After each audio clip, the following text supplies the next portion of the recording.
Hey listeners, before we get started with this episode, I just wanted to point out that we ran into some technical issues with our microphones. This is the first time we've recorded this podcast with two separate mics. And so at about the 13-minute mark, Melissa's microphone drops off, and so you can't hear her very well. She still gets picked up by my microphone, but it's just not as crisp. So anyways, it's a great episode. I'm really happy with this one. We didn't want to scrap it just because there were so many good things that we talked about. And so anyways, I hope you enjoy. Welcome to the Massage Life podcast. I'm Melissa Pearson, registered massage therapist, and I'm here with my husband, Jordan, who is a chartered professional accountant, and I'm mostly a goofball. Yeah, this is true. Yeah, even in my professional life, sometimes I'm sitting in meetings with really important people, and I always think to myself, like, these people are really sophisticated and accomplished, and I'm just this goon. But hey, I get things done. Well, that's good at least. So yeah, we have video set up. Yeah, this is the first, so who knows if we'll use this? We'll see. You made me wash my face just a minute ago because I was too. What was the term you used? Buttery. Did I say buttery? little greasy, maybe. Like, you look disgusting. Go wipe your face. Go clean yourself up. Go clean yourself up. Yeah. So today we're talking about accounting, right? We're talking specifically about write-offs. Yeah, I said, I'm like, you need to take the reins on one of the episodes. It's like me talking the whole time, and you just like sprinkling in random nonsense. So mostly just nonsense. And Jordan's courses, like your courses have been so popular. I'm pretty sure it's our number one seller. The income tax and accounting. So the business and income tax essentials for RMTs, that's the big one. And then we also have the preparing for your end course, which is it's kind of like an intro, like a precursor to that. And so I touch on a lot of the same things. Yeah. But yeah, people love that one because it's only $10. It's just a mini course, 1 hour. But I think it's more than that, like more than just that it's a quick course. It's like information that people really need. And it's one of the main reasons why we started the Online Wellness Institute, because people kept asking you questions, or they'd ask me questions to ask you, like, ask your husband if I can write off X, Y, Z, or like, what should I do about my income tax brackets? Or like, people are so curious about this stuff. And so, I think it's like really useful information. So I'm excited to pick your brain today and I'd even go for massages, and people, like the therapist, would ask me questions. Yeah. Yeah. And sometimes they were really intense. Like, they'd be in trouble with the CRA because they hadn't been charging GST for years. And it's like, well, good luck with that. I'm going to relax now. Anyway, so I'm pretty excited about this one. Yeah, it's our number one seller. And for good reason. There's some associations that haven't approved this course, but it's interesting. Like in BC, for example, so CMTBC, for whatever reason, they haven't approved this course for credit. That's because they don't approve any business courses. Yeah, which is fine. That's the decision that they've made. But there have been quite a few people in BC who have purchased this course as well. And so I think what that says is, like to your point, people care about this information. Yeah, whether they're getting credits get credits or not, right? Yeah. It's something that they need help with and they want to know more about. So yeah. And even it's interesting because like you're spending money on the course, but you're actually saving money in the long run, because if you learn information that will help you at tax time, then it's a no-brainer. Like you're making money. Yeah, like the best example I can think of, I remember when we were teaching in Edmonton, we were talking about a couple kind of obscure things that you could write off, and one of them was your Spotify membership. And one of the therapists was like, I didn't even think about that. Mm-hmm. It's like, yeah, of course you should write that off, right? When you're giving a massage at your home and you're using your Spotify account to play music, well, I mean, that's a perfectly reasonable business expense, right? I'm sure you would still have that Spotify account just for your own personal benefit, but you probably spend, like if you look at your most played, songs on Spotify, I'm sure it's all massage stuff, right? Like yours. I'm like, oh, what's my most played song? It's like Deep Sleep. Yeah. Like, I'm so uncool. That doesn't make sense. I never sleep. I never sleep. Anyways, okay, so let's jump into this because it's late and you want to go to bed. I can tell. I do. You're tired. It's a long day. You look fantastic, but yes, I know you're tired. So the first thing is, what is a write-off? I mean, that seems, because we throw this terminology around all the time. Like, what's a write-off? What is a business expense? Like, what's the difference between a deduction and an expense? It's like they're all the same thing. So when you say, okay, I want to write something off, what you're ultimately referring to is a business expense that is going to lower your taxable income, right? So you collect massage fees throughout the year, and you have expenses, right? You buy lotions, linens, you have all these different expenses. Yeah, you have this glazed look on your face right now. I love this stuff. What are you talking about?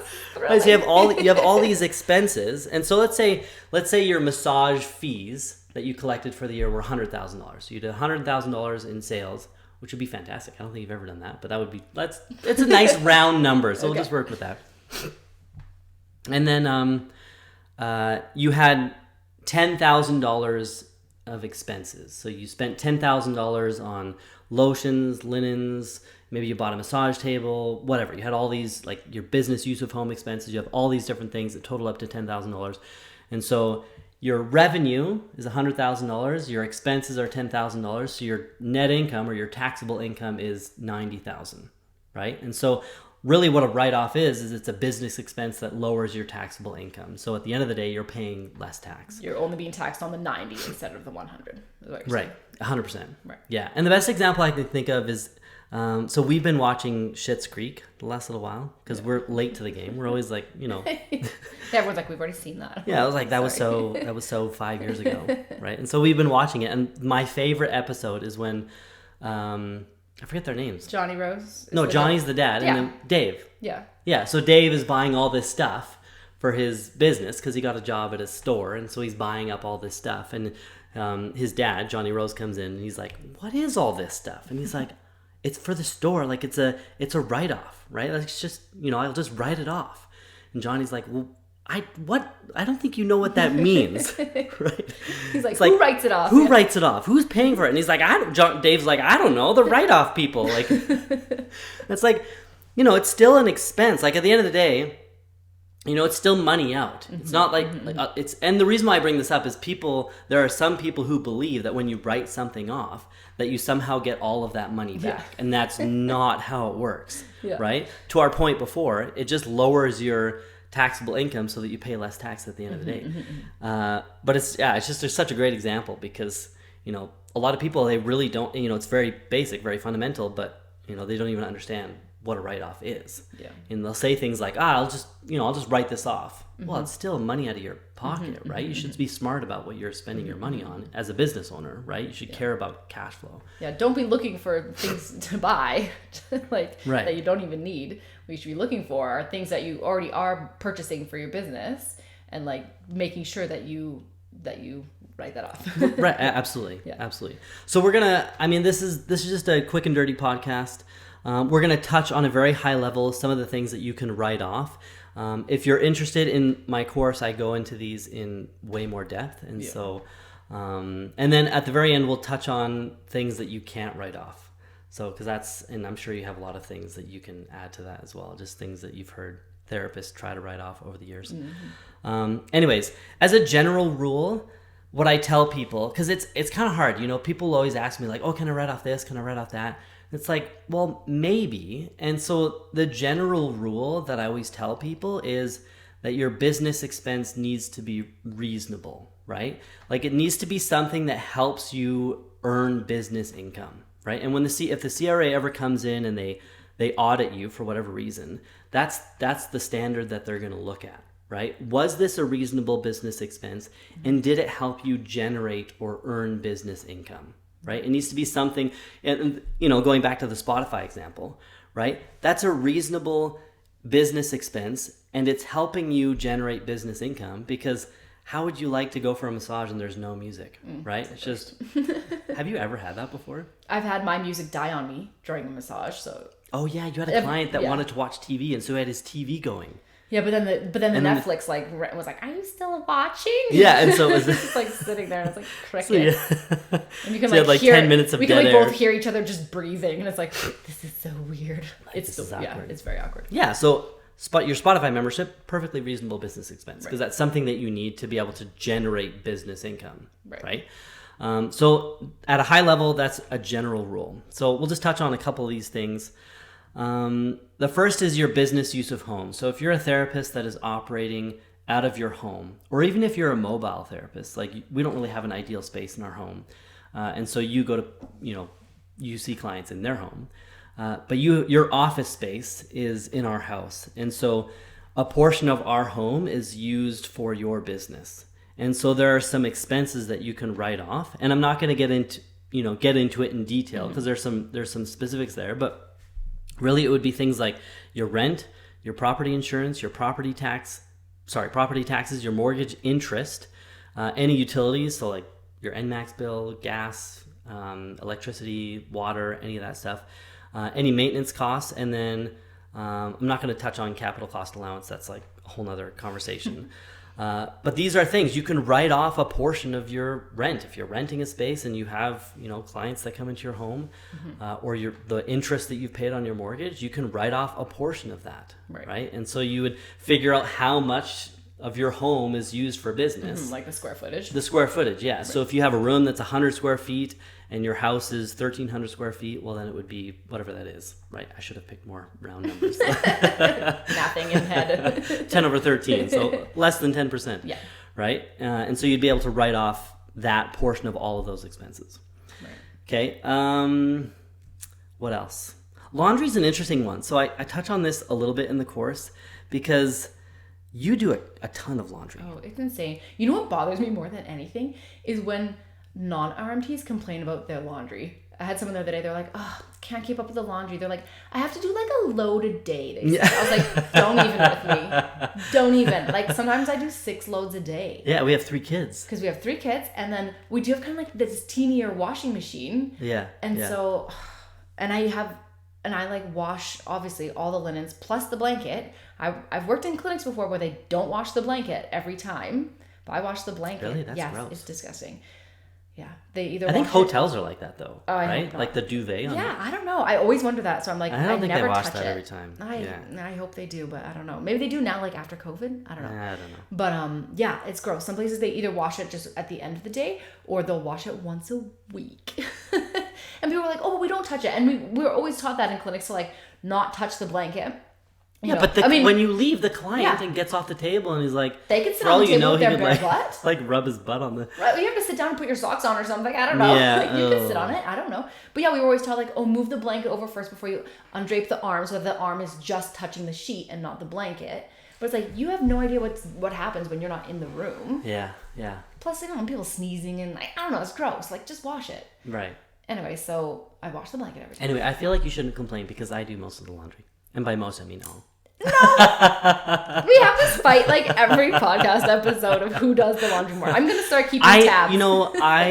I love doing laundry because you're weird. It makes me feel happy. There's something about you're the only person in the world. Yeah, I just love folding laundry. Okay, we need to do a poll on Facebook. Yeah. On Instagram. Who actually likes folding laundry? Who is married to a man that loves folding laundry? No one. Just I'm the only one. Yeah. Me. So, anyways, talking about laundry, it's interesting because we do so much laundry and we use so much water for our laundry, and but if you go back to the business use of home example, right? If you're only using 10% of your home for business use, well, it might not make sense for you to write off only 10%. Right, technically, that's what you would do. Yeah, write off 10% of your water bill, which is, that's reasonable. The CRA would look at that and be like, okay, that's reasonable, right? You're doing laundry. But I think you could make the case that you can write off more, right? And I don't know how, like you would have to look, because again, the CRA is going to want to see that you've put some thought into this. Like, okay, so maybe you do, 50 loads of laundry a week. And 40 of those loads are for your massage business, right? And so 80% of it is strictly for your business. Well, you shower and you run the dishwasher and there's other things as well. And so, maybe I know for us, we write off 50% of our water bill, right? And I think that that's reasonable based on how much laundry you do. Washing my cups and like doing other stuff. Right, totally. Yeah. Okay. So, anyways. So it just has to be reasonable. Yeah. Right, it has to be reasonable. Sometimes that percentage rule doesn't apply to everything. Right. The other thing is your motor vehicle. So if you are using your personal vehicle, especially for mobile, right, you're driving all over the place, and so you keep track of your kilometers. And so again, similar to the business use of home expenses, a portion of your motor vehicle expenses you can write off. And so that would include things like obviously fuel and oil, insurance, any interest if you're financing the vehicle and you still have a loan, so any interest that you're paying on that vehicle. If you're leasing the vehicle, it would just be the entire lease payment. And then any license and registration, any maintenance and repairs, and then any capital cost allowance, so CCA. Again, I'm not going to get into that in detail on this podcast, but if you own the vehicle, then you get to write off a portion of the value of the vehicle, over time. And so those are all things that you can write off. The one thing that I touch on, and I'll just mention this in the podcast, is there's essentially two different ways that you can write things off. So there's your what's it called, the kilometer allowance method. So you can, you need to have a logbook. For one, you need to keep track of the kilometers that you're driving during the year. And you use that as the basis for determining how much of your personal vehicle was used for business purposes, right? And so for example, if you drove 20,000 kilometers during the year, and then you look at your logbook and, you drove 2,000 kilometers for business, well, that would be 10%, right? You drove your vehicle 10% of the time to generate business income. And so you'd be able to write off 10% of all of those expenses that I just mentioned. Right. Now, the other method is you can take the kilometers that you've driven during the year. So if you drove 2,000 kilometers, you can then multiply that by the prescribed rate that the CRA has set up, which is, I believe it's 59 cents. There's like some rules. It varies year over year, and then the changes after you've driven like 5,000 kilometers. Why are they making so complicated? Because it's the CRA, whatever. Anyways, it is what it is. Okay. But the thing I should point out, and I know that there are some accountants, and I hope there's an accountant that listens to this and wants to fight me, but I know that they're wrong. And anyway, so if you are a sole proprietor, you're not allowed to use the kilometer allowance method. You have to keep a logbook. You have to figure out how much of your personal vehicle was used for business purposes, and you have to keep track of all of the expenses that you've incurred, right? So I should back up. The thing that's nice about the kilometer allowance method is that you don't need to worry about keeping your receipts, right? If you fill up your car with gas, you don't have to worry about keeping all those receipts. You just I drove this many kilometers, this is what my expense is, right? If you are a corporation, if you've incorporated your business, then you can lose that allowance method. And it's really nice for the Online Wellness Institute because the Online Wellness Institute is a corporation. And so when we drive somewhere, like we drive to a conference or whatever, we keep track of the kilometers, and then it's just paid out as a reimbursement to us, and it's an expense for the business, and great. I don't have to keep track of any receipts or anything like that. Keep that logbook and everything. Yeah. Right. We obviously keep the logbook because we need to keep. You have to keep track. You have to have a record of how many kilometers you drove. Right. And you do still need to keep track, where you went, because aren't you supposed to put the date? Yeah. Where you went, all that. You still right. Okay. Right. Yeah. Your logbook should have the date, and then the destination, and then the reason for that trip. Okay. Right. Why was this a business trip? Mm-hmm. What were you doing? Supplies or visiting a client. Yeah. The other thing to note about kilometers is one of the questions I get all the time is, can I write off or can I include travel to and from the clinic that I work at? Right. So if you're a therapist, at home or doing mobile, you're not doing any of that. You're working at a clinic, and so they'll ask okay, I'm an independent contractor and I have to drive 10 kilometers a day to the clinic that I'm working at. Can I write off those kilometers? And the answer is no, right? And so there's specific cases where that's come up with the CRA, and the determination that they've made is, well, everybody needs to drive to and from work, and so in that case, that is not considered business travel, right? If you drive to a store to pick up lotion for your business, or you do a mobile massage, you go visit someone and you see them in their home, or you go to a conference up in Edmonton, or you go to a course up there, obviously all that travel can be included in your business travel. Yeah. I feel like that's a big one where people and everyone, I feel like I feel like the bad guy, and again, the CRA. Okay, so one of the things that the CRA, they'll look at thresholds, right? So, or things that trigger a red flag, right? And so if you keep this logbook, let's say you kept a logbook and you counted all the travel to and from your clinic, and at the end of the year, it only ended up being 20-30% of your travel was for business purposes, including those trips to and from your clinic.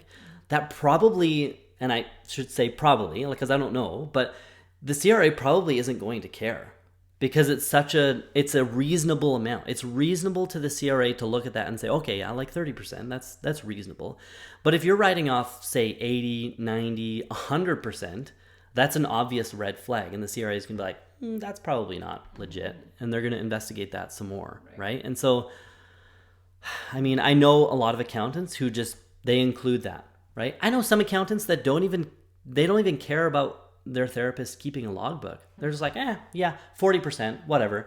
Because they know that the CRA probably isn't going to investigate that. But if they do, I mean, good luck. You'll have to you have to fudge some logbook. And I'm sure that's what they do. They just make something up. And that's not the way, just do things the right way. Yeah. Don't be sketchy. And I kind of hate this thing of oh, well, I did that and I got away with it, so it must be fine. Yeah. Just because you did it once and you got away with it doesn't mean that you were doing it correctly. Right, and that you've done the right thing. You haven't done the right thing. And we kind of try to run our businesses and our lives with integrity, and it's just this is the way we like to run things. People can do their own thing, make their own choices, but it's what we like to do is offer people the correct way to do things, and then your choices are your choices. Right. It's this is what the CRA cares about. You know, when I built this course, that I had one piece of source material that I used, and it was the Canada Revenue Agency. Yeah. If you look at my references list, really it's just the Government of Canada website. It's the CRA, right? And there were some things that I was unsure about, and I called them, right? Yeah. And so that's my source. Because there's a lot of, it was interesting putting that course together. There was a lot of information that I found, not a lot, but there were some things that I found online that were not correct. Just in articles and stuff. Just wrong. Now, at the end of the day, the best example I can tell you about is the kilometer allowance method. I found some resources that said that it was okay for sole proprietors to use that method, but then I found other sources that said the opposite, more credible sources. And so then I asked the CRA, and they're like, "No, if you're a sole proprietor, you can't use that method, right?" And so now that being said, if you were to use that method, at the end of the, if you ever get audited, the CRA probably wouldn't care. They might give you I don't know. I can't say for sure. I don't know what they're going to do. Yeah, they might just say, hey, you're doing it wrong. In the future, please do it this way. Yeah, you should be doing it this way. Because at the end of the day, it's probably not a material difference for them. The impact on your tax return is going to be negligible. By $5, Right. And so... so they may not care, but I don't know. Again, do things the right way. Yeah.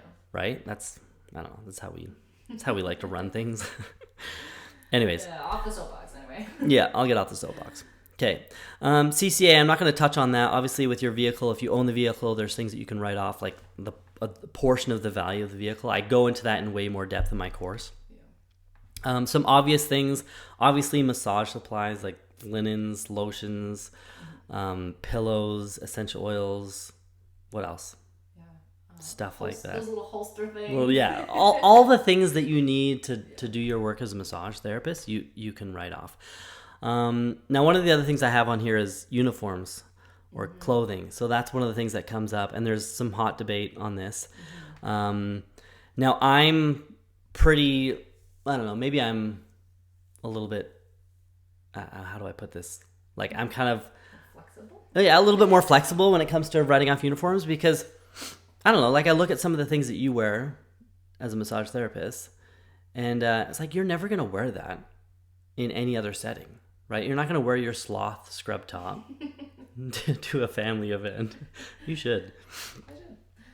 Right? Yeah, a lot of therapists wear just athletic wear, and so what's the verdict there? Right? You're wearing Lululemons in a black I think athletic top that you could totally wear to the gym. Yeah, so I'll say what we do for you. So for you, because you wear yoga pants, you wear Lululemons. Yeah, I used to wear scrubs a lot, especially when COVID was more of a thing, because I like having the pockets and you can wash them a million times. But lately, I just wear black t-shirt or a black top and Lululemon leggings. Right. So maybe I should back up. So if you have clothing that you want to write off, generally speaking, the rule is that there needs to be some sort of logo or something on that piece of clothing that clearly identifies it as business wear, right, for your business. And so for you, your business is Lakeview Mobile Massage. And so if you had a shirt that said Lakeview Mobile Massage, it would be reasonable for you to write that off, right? But if you just have clothing that you want to write off, well, the CRA could come and say, well, that's just a black shirt that you could wear at, any day you wanted, right? And so it's not clearly, you look at like a firefighter, right? Like a firefighter's uniform, like that's obviously like work attire, right? Or back in the day when I worked at Subway, right? As a sandwich artist. Did you have a visor? Yeah, a visor. And I would so I had frosted tips. Oh. Yeah, I know. It was bad. It was bad. Do these young therapists even know what that is? Some of them might not. Yeah, so you'd have like bleach the top. You bleach the top, just like the tips. And I thought I was so hot. Did you look like a Backstreet Boy? I did, yeah. I mean, that was the goal, right? And so I had frosted tips, and I would like spike it up in my visor. Do you have a picture of that? Somewhere. I mean, I have the visor still. I could recreate it for you. Why do you still have the visor? Because it was like, everyone has a journal box, and you throw stuff in there. Yeah. And that's just one of the things that I've held on to all these years. Anyways, so again, what we do for you, any scrub tops that you've purchased, I've written those off. Yeah. Now, it doesn't have your business name embroidered on there anywhere. But it's a uniform. It's clearly a uniform. And you're not, like if the CRA were to come in, not that they ever would, and they're like, okay, this clothing that you wrote off, like, what is that? And it's like, sea sloth scrub top exhibit A, right? Like, clearly it's something that I use for work. Yeah. Right? But if you say, okay, it's all these, all this stuff I bought from Lululemon, I spent, $2,000. Well, it's like, okay, that's not going to fly. And there's a lot of cases, if you're a nerd like me and you look at like case law that the CRA, like tax assessment, like rulings that they've done, a lot gone to court, yeah. That have gone to court. And there's like some notable ones where, you have financial planners who've spent, thousands of dollars on business attire, and they say, oh, well, in order for me to be able to attract clients as a financial planner, I need to be wearing nice suits. Like I need to, Armani suits. Yeah, I need to give this impression that, if you invest your money with me, you'll do well. Because look at how well. It's a strong argument. Yeah. Right? Like, I would kind of side with that guy. It's like, yeah, you need to look the part. Yeah. You can't show up wearing, like, a ripped t-shirt. Totally. But the judge in this one case, she said, expenses relating to one's personal appearance are the very essence of a personal expense and involve choices made by a taxpayer in preparing him or herself for work. I conclude that the clothing in issue was used by the appellant as personal wear in everyday business, and therefore its cost is not deductible. Right? Because if you allow people to be able to write off things like business suits, then you set that precedent, and then the sky's the limit. Yeah. It's like, okay, I'm allowed to write this off. Yeah. Boom. Well, and what did it say about something about personal appearance? Because, man, you could take that to the limit. So you could say, oh, well, I need expensive makeup. Oh, I need to have my hair done, like, professionally every day. Like, I need to have earrings. And, oh, my gosh, it could go crazy. Right. And that's why the CRA, they're never going to rule in this guy's favor. It's like, right? Because it's like, if they set that precedent, then everyone gets to write those things off. Yeah. And it's like, no, it's the very essence of a personal expense. It's on your person. Right. Yeah. You've made the personal choice to buy this suit that's $6,000, right? There's not sufficient evidence to suggest that your clients are going to care about that, right? If anything, I would be like less inclined to want to work with someone like that. You're just gonna take all my money and buy yourself a fancy suit, yeah. aren't you? Like you're just gonna churn my brokerage account and just like, That's like we used to go to this dentist, and remember the dental office was like so fancy, and I was like, that always bugged me when I went in there. Then we switched dentists, and it's still a nice dental office, but it's just like normal. You know what I mean? Yeah. It's just like nice. And I had crazy. that dentist. I have a crown on my tooth that I don't think I need to have. Interesting. Yeah, and I've talked to a lot of people who've been to that dentist, and they're like, yeah, she's crazy, right? She crowns everything. And it's like, now I spent a ton of money on this crown, and I have to get a new one every, 5 years or whatever. It's like, that's something that's an expense that I'm going to have to incur, for many years. Because, here you have this dentist that's just like, oh yeah, you need this, right? And it's like, yeah, because you got to finance your fancy office? Like, no thanks. Chandelier here paid for, Anyways, Well, let's move on. Side rant. Yeah. I love our dentist though. He's like, yeah, to your point. It's like humble office and just like very honest. Yeah. Like that time when, remember, you needed like an orthodontic piece or something, and then he was just like, oh, there's like this cheaper option that. Yeah, he's like, I can get a custom thing for you that's $600 or whatever. He said, but why don't you just like get this $30 one from Shoppers and try it out? And if you like it, great. If you don't, then we can look at something custom. And it's like, okay, cool. And so I use the cheap one. Yeah. Anyways. Wow. For honesty. Again, honesty and integrity. Yeah. It takes you far in life. Right. Okay. Rent. If you're a therapist that is renting a room at a clinic, obviously the money that you pay to that clinic, you can write that off as a business expense, right? Like really anything, like if it's money out, right? That's a business expense. Okay. What else? Let me see here. If you're advertising, right? So like any, like Facebook, Instagram ads, if you're business cards, what else?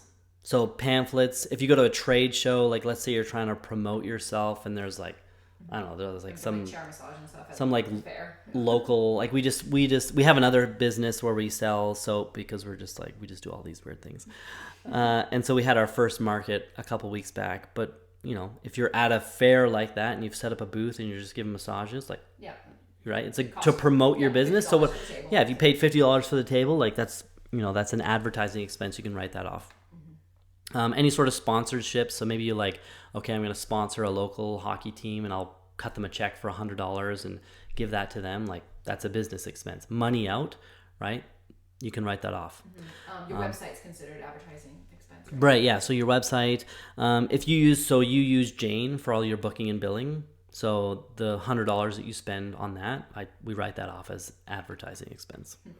And then any gifts, right? So one of the things that you do is you'll buy your clients tea. Is that what you're buying them? Mm-hmm. Yeah. So your pediatric clients, you give them bath bombs, right, for all of their massages. And then if someone books a massage on their birthday, you'll give them tea. Mm-hmm. So things like that, right?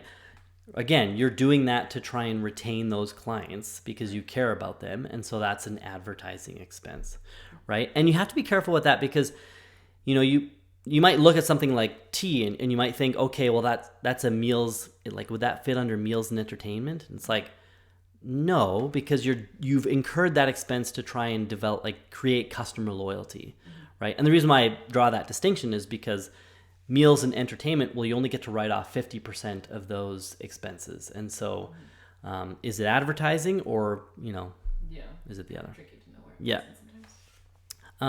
professional marketing plans. So if you've paid someone to put together a marketing plan for you or to help you with your social media, design your website, any of that stuff. Like hire a coach or something. Right. Hire a coach. I guess. No, not like a workout coach, like a business coach. Oh, business coach. Oh, yeah. If you want to do like a coaching call. Right. Yeah. Right.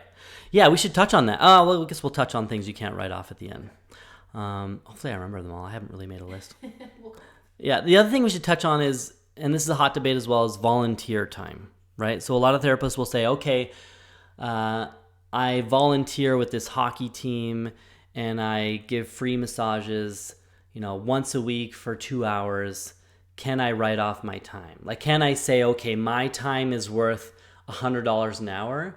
I'm going to write off $200 every week, because I've volunteered my time. And the answer to that question is no, you can't do that. And why, Melissa? Well, there's no money out. Like, it's not an expense to you. Right. With actual transaction of money. Right. There's no money out. And so if you were allowed to do that, well, again, like the sky's the limit, right? Because I can just say like, oh yeah, I volunteered at this thing and this thing and that thing.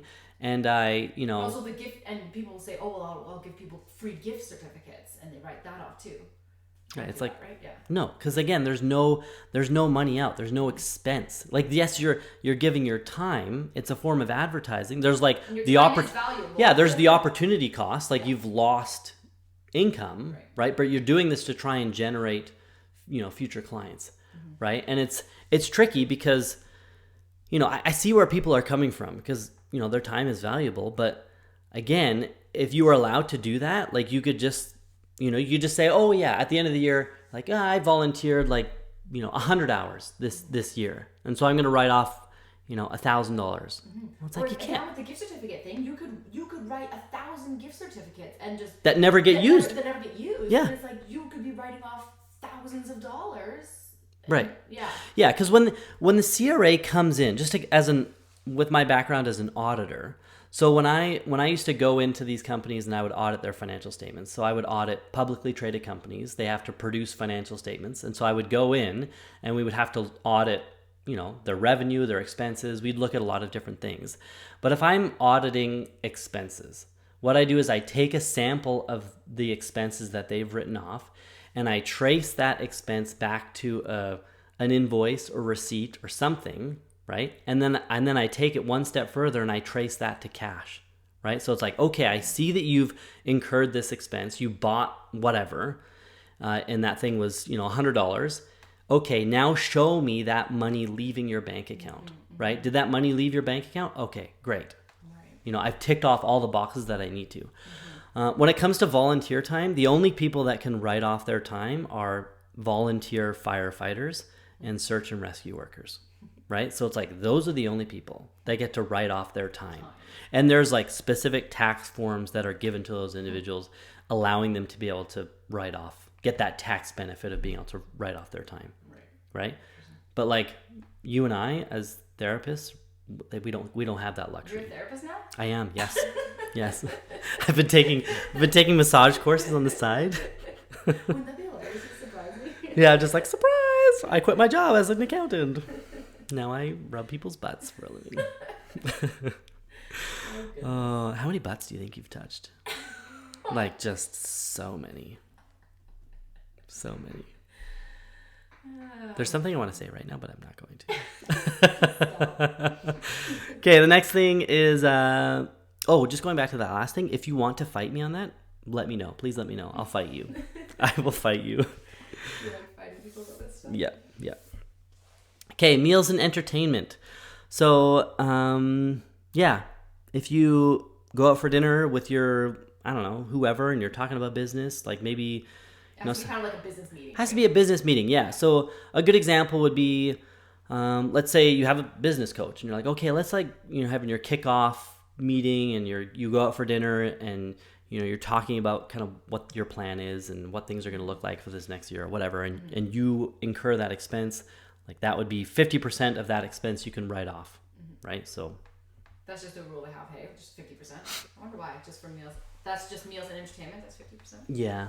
And it must be reasonable, obviously. Okay. Now the 50% rule doesn't apply in some situations, but I'm not gonna get into that in a ton of detail. Okay, so meals and entertainment, travel is the next thing. So a good example is, let's say you live in Calgary and there's a cupping course in Edmonton that you really want to go to, and you're like, okay, I'm going to travel to this course because I really want to take this. And so obviously... You booked a flight, like the full amount of that flight would be... Right, yeah. So if you fly to Edmonton, I don't know why you would, but if you flew somewhere, right, the flight, you could write off the flight, the hotel, and then 50% of any like meals expenses that you incur, you can write all that stuff off. Yeah. And again, it should be... So this is where there's... A lot of people stretch this, right? You get into those like gray areas because let's say, they go on this trip they go to Toronto because there's this course that they want to take, and it's, the course is only 2 days, but they're going to spend a week in Toronto. Well, it's like, okay, you get to write off your hotel for the 2 days, right? But everything else is a personal expense, right? And there's a lot of people that just write off the whole thing. And it's like, again, maybe you won't get caught. Maybe the CRA won't ever look at that. But have you done the right thing? No, you have not. And you're a terrible person. Okay. Any fees, licenses, dues? So fees that you pay to your association, obviously you got to write those off. When you were working in a clinic, that was your business. It was your biggest expense, right? Because you didn't have to buy anything really. It was just the fees that you paid to your association. If you need a massage practitioner's license in the city where you live, so in Calgary you need to, it's $100, whatever, you can write that off.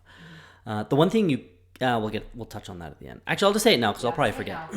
So one of the things you can't write off is any like gym memberships or yoga memberships. You cannot write off any of those things. And that's just a rule that the CRA has, right? You have a membership at a golf club, you don't get to write that off, right? You have a gym membership, you don't get to write that off.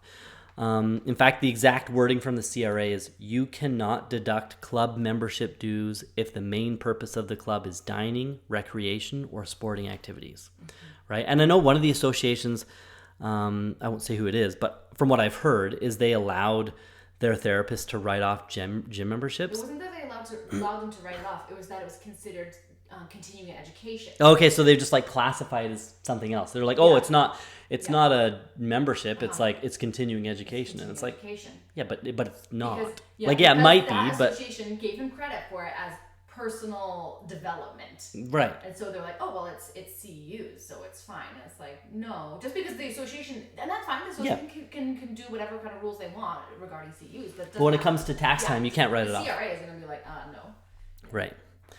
Any professional fees. So if you hire a lawyer or an accountant, for whatever reason, obviously like bookkeeping, income tax time, like any of that stuff, you get to write off their fees, obviously. Continuing education, we touched on that. So if you spend money on a cupping course or whatever, or if you come to the Online Wellness Institute, onlinewellness.ca, and you buy any of our courses, you can write off those. Yeah, those as well. And our courses are affordable. They're reasonably priced. Yeah.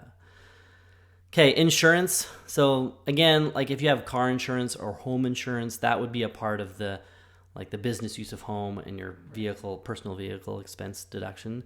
That's probably more like liability insurance. Yeah, so any insurance that you pay through your association, or maybe you've purchased disability insurance, that stuff you can write off. Any interest in bank fees. So you should have a separate a separate bank account for your business. And so any fees that you're charged on that account, you can write those off. Any interest as well, if you have a business credit card and you don't pay it off right away, which you should. I get so annoyed because sometimes I forget to forget, it's like, dang it. Yeah. Anyways, whatever. Office expenses, so pens, pencils, paper, stuff like that, right? You can write that stuff off. I don't know why you would ever, we don't print stuff anymore, but sometimes people will send their clients, Christmas cards or something like that. Sure, yeah, I guess that makes sense. Stamps and envelopes, yeah, no, that makes sense. You've done that before. Paper charting, so you need pens and you need those, file folders. Yeah, like the old school way. Some people embrace the paper. Yeah, that's fine. I'm not judging you. We offended enough people on our last episode, so yeah. Cell phone and internet. So same thing with your internet bill. I would just include that as part of your business use of home expense. But your cell phone might be a little bit different. So again, for you, I mean, you do a lot of your booking and billing using your cell phone. You use your cell phone for social media. Yeah, you're charting, all this stuff. Yeah. And so your email. And so, I mean, we've just made the assumption that, based on your experience, that you've probably used your cell phone 50% of the time for business. And so, even on your phone, you can check those, the screen time. There's the system's preferences or whatever. You can see the screen time, how much. So you can see, how much have you used Jane? How much have you, you could kind of check that way. Right. How many hours. Yeah. And then that's kind of scary. You're like, I am literally on my phone all day. Yeah. 27 hours. How is this possible? Okay, yeah. So we write off 50% of your cell phone bill. And again, I hope people, so with everything that I've said, I should probably have this as a caveat. I've thrown out a lot of advice, really, 50% of your water bill and 50% of your cell phone bill. And it's your situation may be very different from our situation, right? And so you should discuss with your accountant, number one. Number two, just look at your own situation. Don't just, Jordan on this podcast said that I could write this off. It's yeah, but everyone's situation is so different, right? So disclaimer, I am not liable for any decisions that you make. Medical expenses. So medical expenses should not be written off as a business expense. I know it's a little bit tricky. So if you are if you're incorporated, you can set up a health spending account and run those medical expenses through your business, and so you'd effectively be able to write off all of those expenses. But if you're a sole proprietor and you incur medical expenses, those need to be written off, or those need to be included as part of the medical expenses tax credit on your income tax return, right?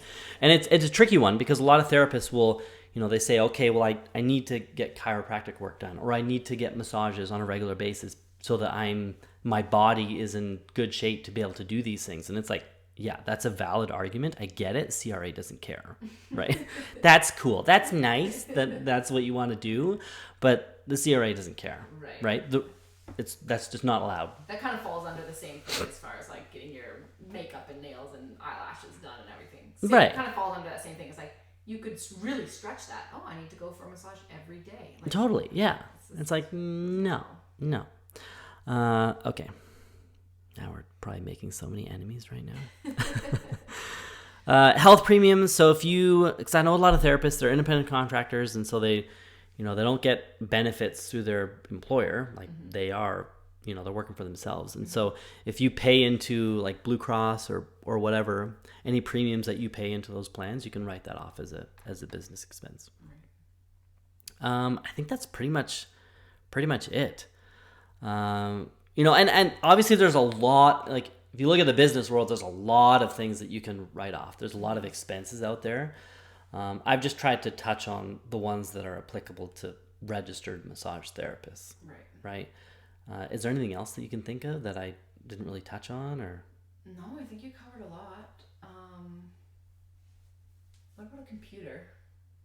Yeah. So a computer again. So I didn't really touch on this, but at the beginning of my on my in-depth course, I talk about how there's essentially two types of business expenses. You have operating expenses and capital expenses. So operating expenses are things that you get to write off right away.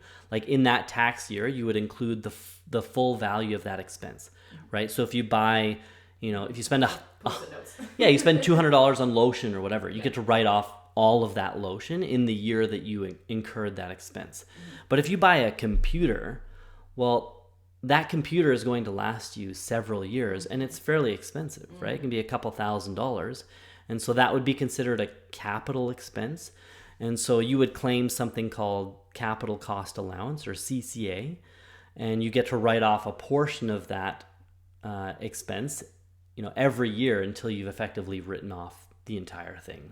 Right. And so I'm not going to go into it in depth in this podcast, but yeah, for things like that. Yeah. And it's tricky, especially with so the best examples that I can think of capital expenses for massage therapists would be a computer. If you're, running your own business out of your home, you've purchased a computer for business purposes, that would be one. Your massage table. Now the massage table, depending on how much you've spent on that massage table, I think in some cases you can get away with just writing it off right away. And so, even if it's, again, I don't know that there's like a number, like a hard number. I've heard people throw around $200 because that's like the threshold for small tools. Anyways, I'm not going to get into that, but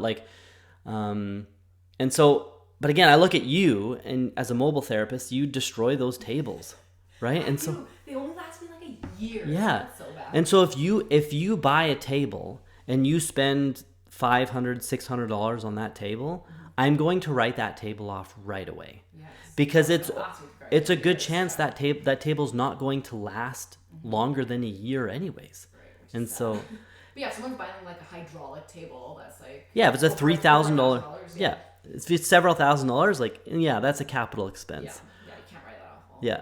And then your vehicle. So your personal vehicle, you would be able to write off a portion of, you calculate the CCA on the portion that is used for business purposes. Right. And we certainly do that. Okay. Yeah. Yeah, I know you wanted to talk about things you can't write off, but I feel like you included most of them. Yeah, you touched on, yeah. The one that we could talk a little bit about was traveling for continuing education courses. Oh, yeah. So I've seen a lot of people say like, hey, come take this, a cupping course in Hawaii or Thailand or, somewhere awesome. Mm-hmm. And it's like, they advertise it as this big like trip. Yeah. And like, you can totally go do that. But would that be considered something, a write-off? Yes, but not the full value of that trip. Okay. So the CRA, And it's so funny. You've asked me this question. You know the answer to the question, right? So I'm playing the dumb card. Looking at that example, let's say there's a cupping course in Hawaii and you want to write, it's going to cost you, $2,000. They're like, okay, you pay us $2,000. It'll cover your airfare, your hotel, and then the course itself. Well, if you can take that exact same course in Canada for, $200, $400, whatever. Which of course you're going to be paying less. It's here. Then you're only allowed to write off up to the amount that you would have incurred if you had just taken the course here. So it's like, yeah, cool, go to Hawaii. Sure. But you only get to write off. Because again, what the CRA looks at is reasonable, right? It's like, okay, was it reasonable for you to go to Hawaii? No, because you could have taken that exact same course in Calgary where you live for this much money. And so you're only allowed to write off this much, right? And everything else that's just a personal expense. You don't get to write that off. And so you have to be careful with that. Yeah. So what you're saying is find a course that's only offered in that place. Yeah, and I'm sure there's stuff that's out there, right? Like, well, I know some people do, like, they want to learn Thai massage in Thailand, and it's like the authentic Thai massage course. Right. But even again, you can take it here. Yeah, if there's someone that offers like authentic Thai massage in Calgary, like it's tricky. Tricky, yeah. Be careful with that one. Talk to your accountant. Okay. So anything else you wanted to touch on? No, I think this is like super helpful for people. Yeah, we've been going for a long time. Have we? Oh my goodness. Yeah, I mean, this is essentially, there's some other, so the course that I have online that's only 1 hour, it's called Preparing for Year End. And there's a lot of other things that I touch on in that course, like just at a very high level. Like I talk about, should you incorporate your business? Like what are income tax installments? Like, and then there's a bunch of other little things. And then obviously, my more in-depth course, like I get into the mechanics of how like CCA works, like because some people really care about that, and we nerd out, and I show you how to file your own income tax return. If you want to do that on your own using TurboTax Online, like I have a walkthrough and I show you how to do that. Anyways, so yeah, I don't got anything else. Okay. There may be a special promo for my business and income tax course. We'll see. I don't know. I got to figure that out. And so if anybody's listening to this podcast and it's something that you're interested in, you want to take that course, I'll include a promo code in the description. You can check that out. Yeah, that's all I have. Awesome. Bye. Bye. Thank you so much for listening. If you'd like to stay in touch, you can follow us on Instagram, Facebook, and TikTok. We've included the links to these in the show notes. Also, be sure to check out our website, onlinewellness.ca, if you need any continuing education credits. All of our courses have been approved by massage associations across Canada. Anyways, we'll catch you next time.